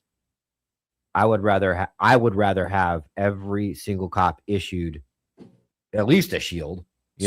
Smack an Axon sticker on that shield, and everybody will have to have it. There you go. Oh, now we're good. Axon says you need it. You have to Isn't that interesting though, right? We'll make sure we all have body cameras because we have to have that view. But body camera's never going to save anybody's life. Body camera's never going to do anything for anybody. It's not going to stop a bullet. But we're all going to have them because of litigation and all the bullshit. But a shield is going to save your life. But we can't have everybody have a shield. But they can all have a taser and they can all have a body cam, right? Costs way more. I guarantee the body cam taser combination costs more than the shield. Like on a serious note, man, like my shields are pretty much the same price as a regular shield, right? So there's no difference. I'm not like, hey, I'm the only one who could do this. I'm going to charge $100,000 per shield, right? No. But how do you explain, like, let's say you're breaching and this product is out there, and now once you see it, you can't unsee it, right? Mm-hmm. And you're a commander, or I reach out or whatnot, and now one of your officers get hit through the door while breaching without a shield, going after the subject. Are you, number one, able to live with yourself after that? Or you telling me that his life was not worth what the price of the shield was? Yeah. Not everybody could process that the same way, you know? And then how do you explain to the family what, that, yeah, we didn't get that product and that's why your family member is not here with us today? Those things kind of like have to hit home. But yeah, like you said, man, it's a tough decision when you're up there. That the people, sometimes the people that move up in the chain, um, they lose like that touch. But if you could maintain that, and like if this guy's bringing this product to you, why not test it? Why not run it? Why not see what your guys that are out there on the field think about it? All the comments, just about all the comments on the video that you guys posted and that the other Instagram posted were about the shield. They're like, how is the shield with a Halligan? Like, it's like, bro, like I said, I'm just happened to be put in front of that door. I came up with this idea. We can call you anything you want, right? As long as everybody's got to see it, I can call you any name I want to. Yeah. Frank Shields. I'll let Frank sell. Frank Shields. Why? Use AI. That's the new company, Frank Shields. Frank Shields. Yeah. But you're right. They'll spend money on. I'm gonna go down my rabbit hole. They'll spend hundreds of thousands of dollars to call themselves accredited. For what? What does that accreditation do for anybody? It gets you a little shield on your door with a little sticker. Yeah, you get a little sticker that says accredited, and they'll get accredited by 7 different national agencies and pay hundreds of thousands of dollars to say we're accredited, when you could take that same money, like you said, put a shield per shift, put one in each sector, something that's going to help. And that always seems to blow my mind, that common sense. And that's a tough thing for you to say. I know it is. You can't just show up at an agency and go, hey, that guy that died, do you feel bad that you could have saved him? It's hard to get that message across after the fact, but it should be a no-brainer up front. Yeah. Like, here's a product that can help. It's way more important than accreditation. It's way more important than most of the stuff we spend our money on. But, we'll spend a ton of money on Narcan, but not a shield, Yep. I'm not a salesman, bro. Like I said, I'm a SWAT dude, and this is what I do. And I love my job, believe it or not. I tell my wife, I can't wait to retire. Isn't that? She's like, you're never going to retire. You're going to, because she sees that I have passion, and that's kind of like what it takes, not only to create this product, but to be in this line of work. You're going after some really bad dudes, right? So there's a line, and I never said it because I feel like you said it's hard to say that, to those people. How can you put the worth on like your life or one of your officers? No, but at least you would tell me that it's at least $7,500, right? You could say his life is worth at least that, and not only his, the whole squad that works afternoons, let's say. So the idea is not. Ideally, would be everyone has a breaching shield in their car. They're the first ones on scene. They get to go to work. But for everyone to have access to one will be the ideal thing. Yep. And our agencies are training on breaching now in the academy. That's something that you didn't see before. Yeah. Maybe bring shields onto it, one-handed shooting, the same thing. I know when cops leave the academy, that's probably the last time that they are in the best shape of their life, like the guys that are coming now, at least nowadays, right? But make that standard a little higher and have those guys ready. And at least as a department, as an agency, you could be like, we train them on that. We do it every 6 months, or we do it yearly, and we do this and we do that. And that's how you could like cover yourself as an agency, Yeah. Think about what you just said. What do we do as cops? We drive to a house and we go in a door hundreds and hundreds of times a day. What have we never been trained on? What if they don't open the door? Now what? And what do? We do the Hollywood kick. I kicked one door, and I was in really good shape when I kicked it. I fucking pulled my hamstring as soon as I kicked that door because I wasn't expecting it to do what it did. And then I remember the guy, it was a barricade in a bedroom, and I'm like limping through the house now. Like, that was a bad idea. Like, so we do all we do. What do we do? Hello, ma'am. Officer Moron here to take your report. We go to doors all day long. We go to doors, but what have we never been trained in? How to open it if they don't open it, and then we learn on the fly. Or the big Marine guy runs through it, or you kick it. And how dangerous is that? You know, how many times have you seen an officer? I know there's a really bad one with a canine officer where he kicks the door open and his gun goes off as soon as he comes through the door because he has a sympathetic reaction. So it's like something we should be trained on is opening doors and then opening doors safely. We had a call when I was like 5 or 6 years on.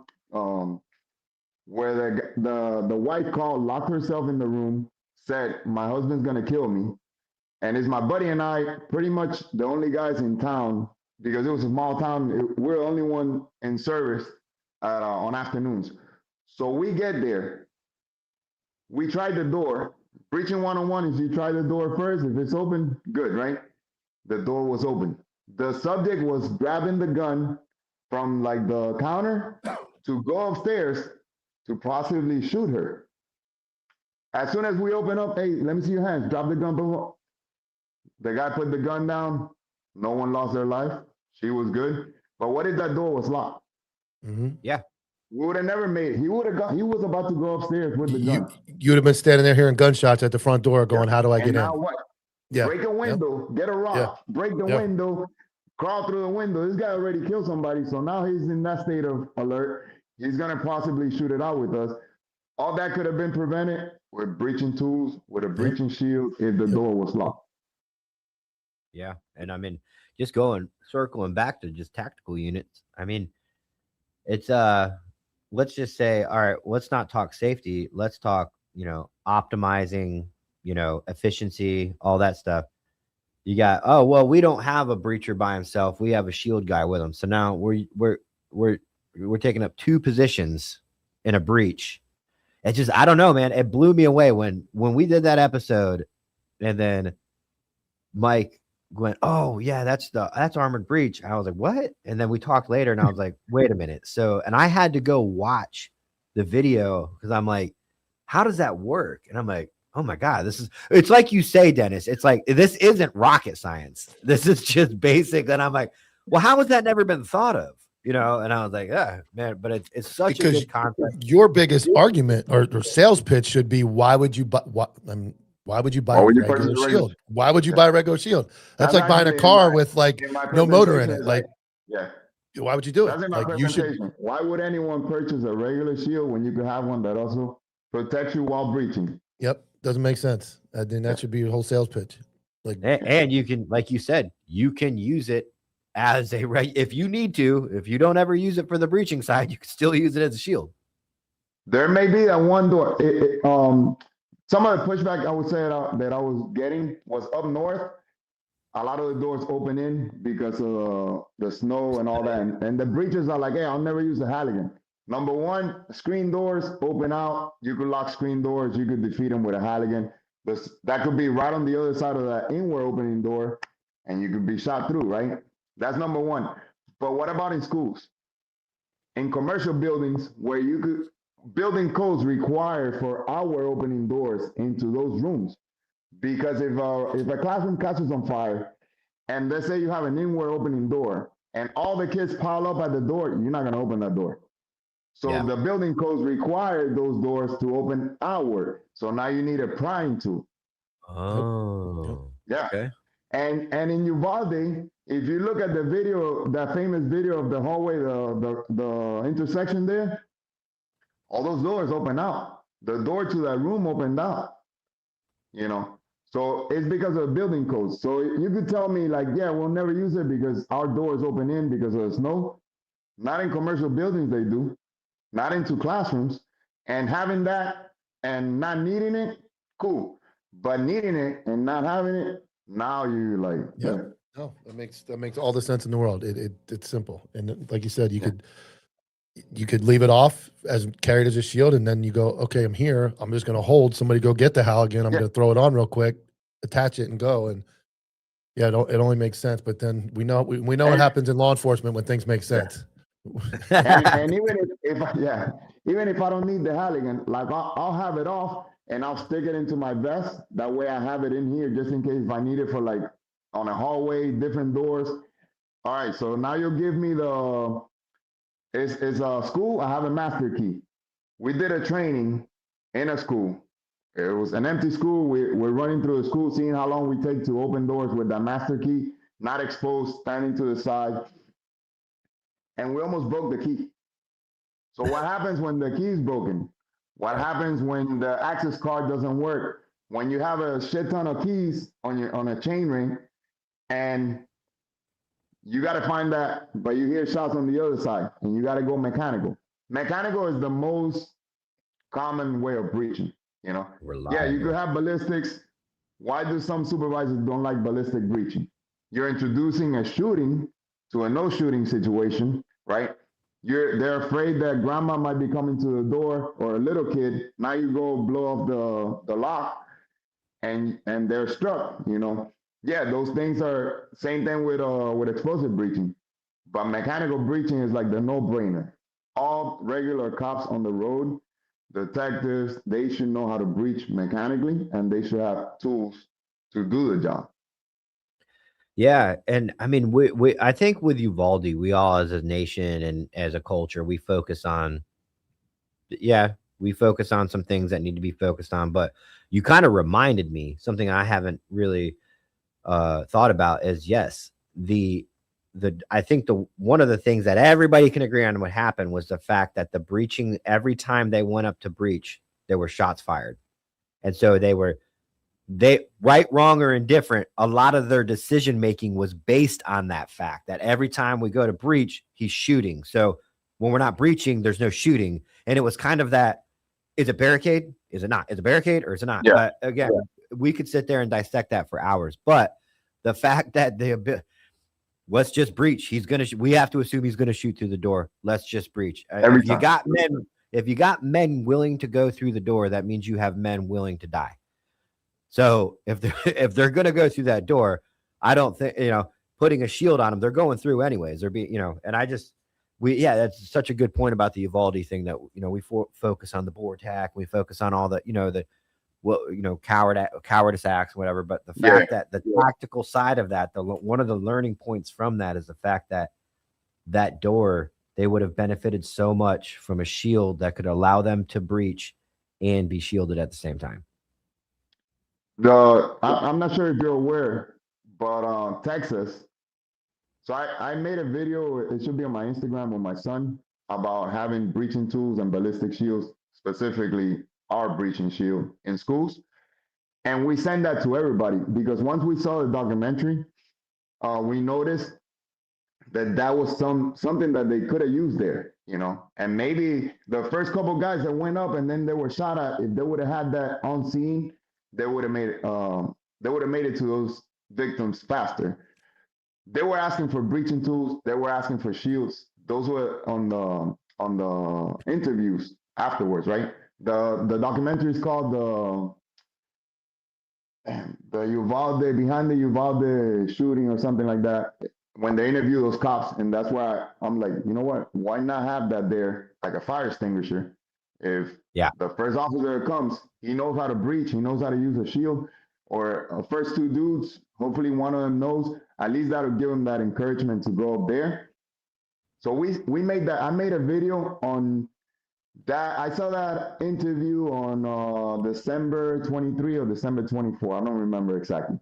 But on January, I made that interview. I made that video with my son. It's me and my son like sitting down on it goes way back. Way back. All right, I'll keep looking for it. Yeah. So if you find it, and I made that video, and funny enough, man, Texas passed the law where every school requires breaching tools and ballistic shields. Good. We send that video to everybody in Texas. We send it to the governor. We send it to this school districts, and they passed that law. And I'm like, I wonder if they saw the video and they're like, hey, this makes sense. Let's put shields. I just thought that was funny. So that's something that we're working on in Florida, and hopefully it passed. That one right there with my son. I'm calling with the police. Are you okay? No, there's a school shooting. Okay, yes, ma'am. I have multiple units there. Are you with officers or are you barricaded somewhere? I'm in classroom. What's the classroom number? 1012. 112. 112. 112, yes, ma'am. What's your name, ma'am? Chloe Toilet, please hurry. There's a lot of dead bodies. Someone's trying to get you, Chloe, okay? Please hurry. I can't wait. So last night we were watching a documentary on YouTube from Frontline of that tragic shooting that took place in that Uvalde school back in May 2022. I'm Daniel Medina. This is my dad, Dennis Medina, who's been a cop for almost 2 decades, a member of a full-time SWAT team, and the creator of Armor Breach. Dad, how did you feel watching that documentary yesterday? Honestly, it was tough to watch. Watching the documentary made me frustrated knowing that 21 lives were lost that day and that so many things went wrong. Out of everything that went wrong, what bothered you the most? What bothered me most was that it took them 77 minutes to get the door open and engage the threat, all because they didn't have the right equipment. Do you remember what Officer Mendoza said? You're talking about the part where he said they didn't have the right equipment, right? Exactly. And we know we need to get in there, but we don't have the right equipment. Like I said, we didn't have any shields. No. So he basically knew that they had to get in there, but they did not have a shield to do it behind ballistic protection since the guy was shooting through the door.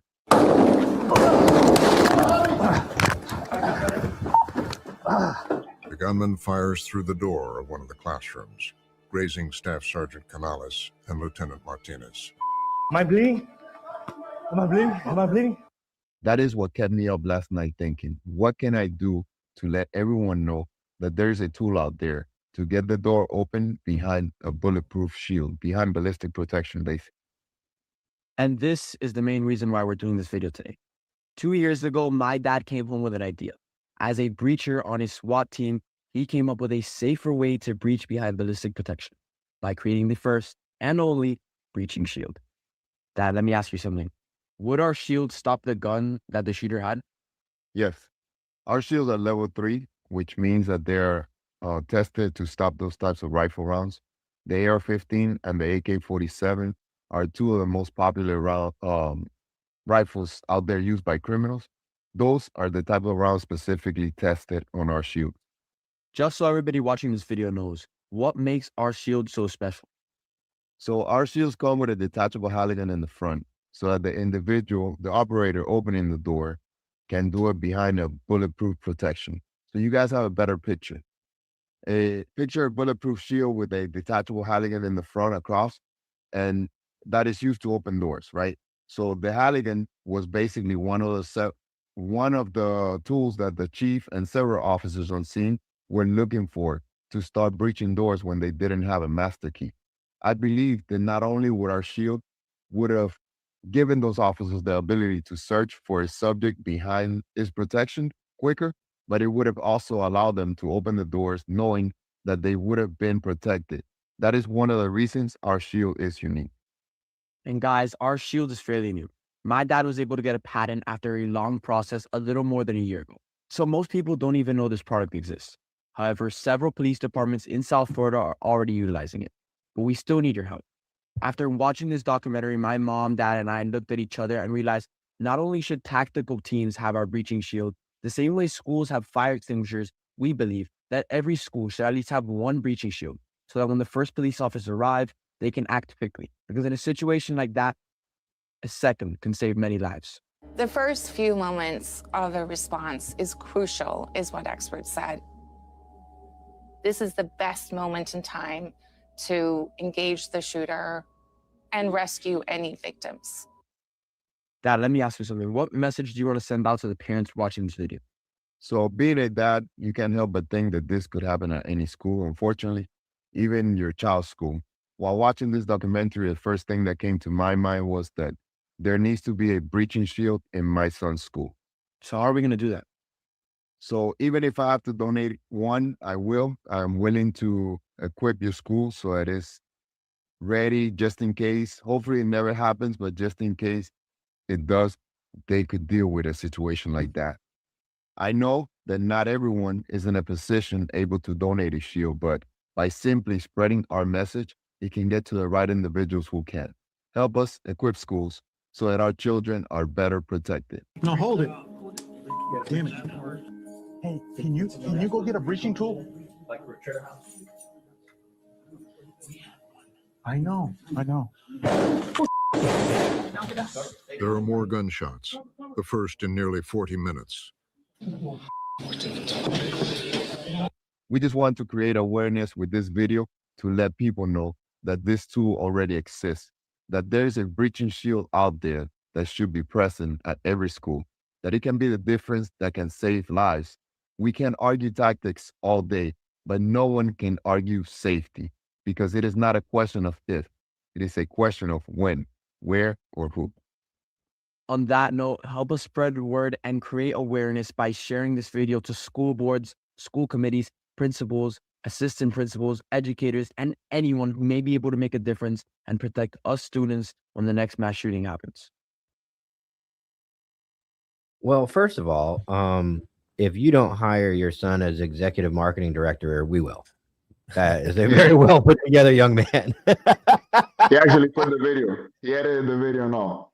Wow, man. Yeah, that's he's definitely the amazing, face bro. of the company. I could see in like 5 or 10 years.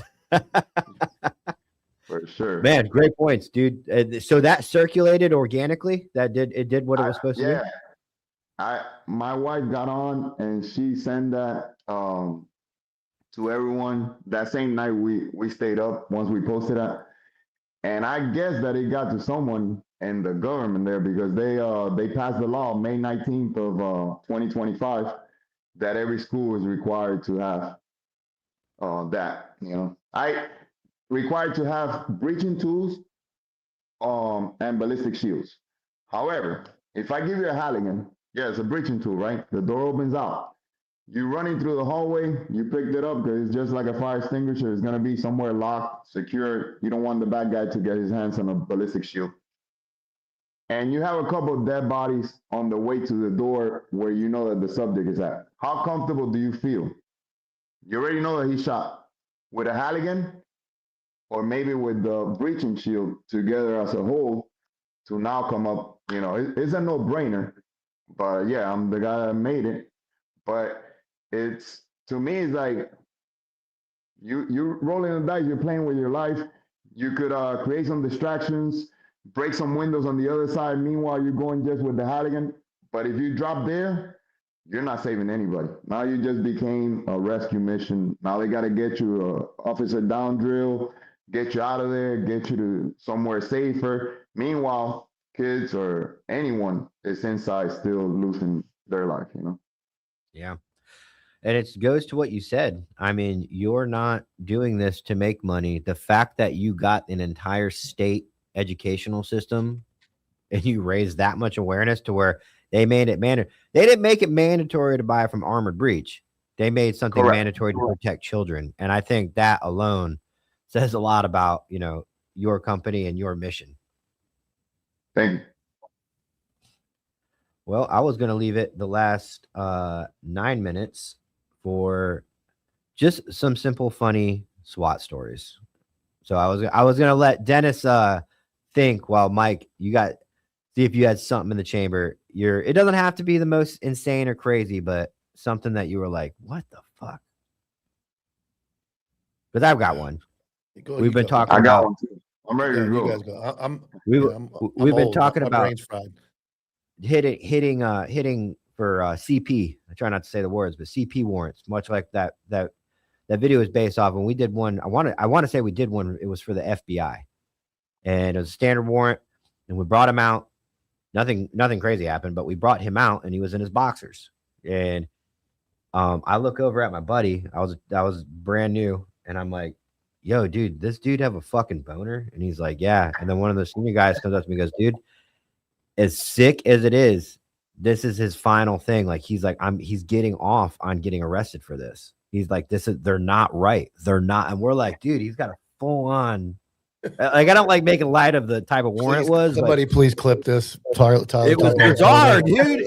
I've never seen anything like that. It's the worst day of his life. And he's kind of fucking, and he didn't have it when he came out. He started getting it outside of handcuffs when the agents were talking to him. And I'm like, oh, what the fuck? And I felt weird for noticing too. Did you watch it grow? Did you watch it grow? I mean, did you like fertilizer? Were your eyes fertilizer? You put down the measuring tape. Yeah, definitely. All right, Dennis, what's your story? All right, so I'll go with 2 if you don't mind, man. Go ahead. So I have one with for CP as well. So we searched throughout the house. The guy happens to be in the bathroom, in the master bedroom bathroom. Door is locked. We search everywhere, so this is it. I kick the door open, and the guy's on the toilet. So we go hands on, and he's like, "No way!" He's resisting. All he kept saying was, "No way, no way." I was like, "No way, it's too late for that, bro." So we pulled him out, did our thing. You know, he ended up like shitting on himself. He didn't have a boner, but I was like, "Damn!" But lucky I didn't get any on me, man. But he got what he deserved, though. Yeah, dude, it's But like he one of kept those things. resisting. Yeah. You have an AAR, and you're like, you know what? Next time this happens, maybe we'll just let him finish shitting. We'll put a guy on him. Put your fucking hands up, but finish shitting. Yeah. I think he shitted on himself because he got so scared, you know. Yeah. That he was in the process of doing it, and we just helped him finish. Mike, what you got? I mean, the only funny one I got, I was a breacher, and we were hitting an apartment door, and they got the little slide, the little metal thing that slides over like a hotel room. So I hit it, boom, and it opens. And when it closes, the guy was coming to the door, and we didn't know it, and he undoes the lock. So I hit it again and just split him right down the middle of his skull, like boom. I had no idea he was behind the door, and I had no idea. So I threw it. I put everything into it to hit it the second time to try to break that lock, and I hit a door that was essentially open, and he was standing around the other side of the door, and I just watched him, boom. Oh, damn. I'll tell you my next one if you want, man. Yeah, let's do it. It's SWAT related, but it involves my wife. So my wife, I got plenty of those. Yeah, my wife is she's a flight attendant for an airline that went down at Jacksonville in the water. I don't know if you guys May 3rd, 2019. It was like on a the military plane? charter plane. Yeah. Holy shit. So it landed and it ran off the runway onto the river. So she acted like a G, evacuated everybody like onto the raft, the whole 9. And I'm telling my buddy from work, this older guy, like muscular, about to retire, like 20 plus years on, like close to 30 years on. And he's like, "Whoa," talks like that, like real deep voice. I'm like, "Bro, did you believe my wife like evacuated the aircraft? Like she did all these amazing things in a real world emergency, right? Like how many flight attendants, how many people in a plane do you know that crash and get to survive and tell the story? Not only that, get to be the person that evacuated everybody. Like I'm like, shit, that's pretty cool. So I'm telling him the story. He's like, and you thought you were the badass of the relationship because you're in a SWAT team. Yeah, that's a great point. Never crashed a plane before. What's wrong with you? Yeah, and then help people after. Yeah, I'm like, thanks. And she's always gonna have that. At any argument, she's gonna go, "Yeah, Did you survive cool story, bro." Yeah, for sure, man. You haven't survived a plane crash. I don't want to hear it. Yeah, you're beneath me. So anybody that wants to get in touch with Dennis or Armored Breach, I'm going to share real quick. Obviously, probably the easiest way is through their website, armoredbreach.com. You can go to the contact tab. You got something right here. I'm assuming this is going to shoot them an email directly. They also put their email right here, Dennis's email, and a phone number. Obviously, you can, we've looked at their Instagram. So their Instagram is up and running, and they have a YouTube. We all know that, yes, as we do check Instagram messages, the most reliable way is an email. So yes, sir. Get in touch with Dennis, even if you have questions about it. Even if if you're the breacher and you're like, this makes sense, help him help you. So, Dennis, thanks so much for coming on, man. Especially you were a good sport when we put out that clip, and you were like, just by the way, guys, my name's Dennis.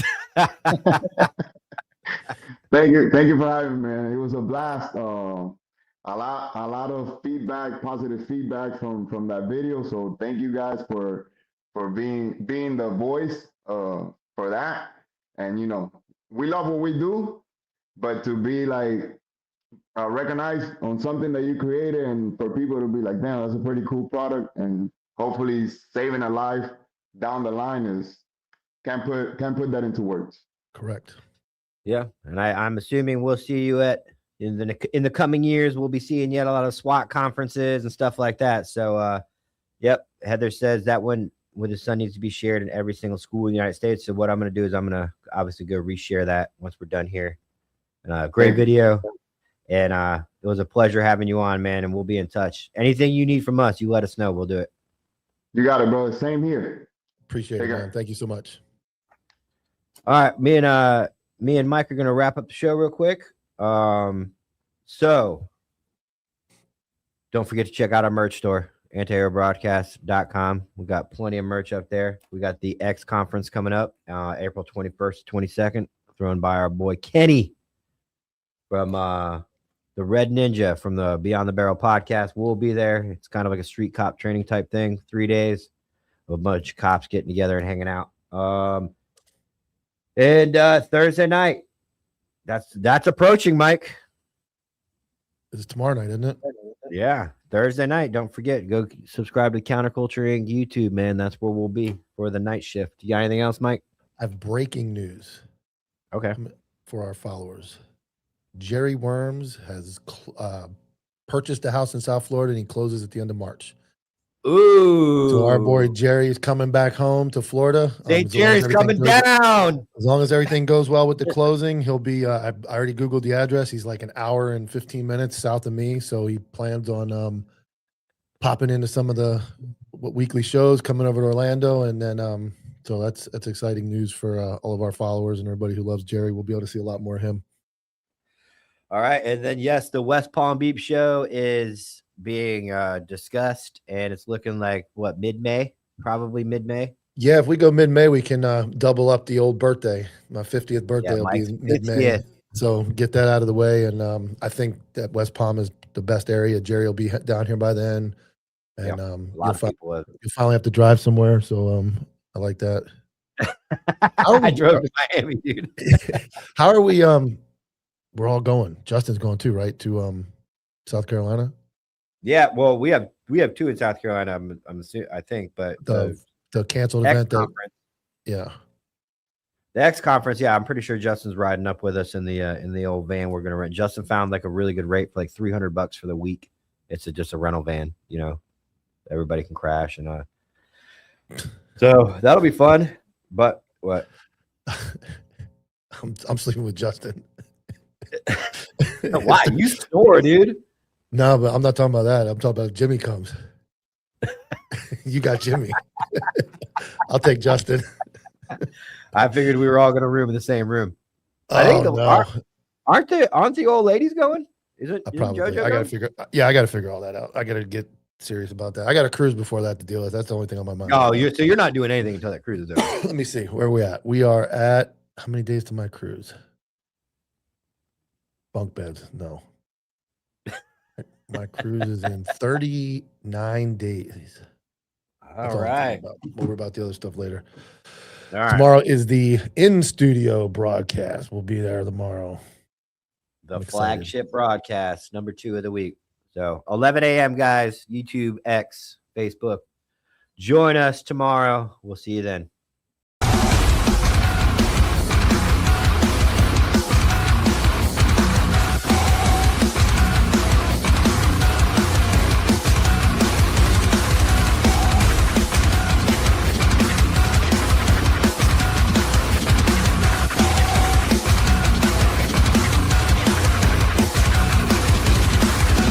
JV team for life.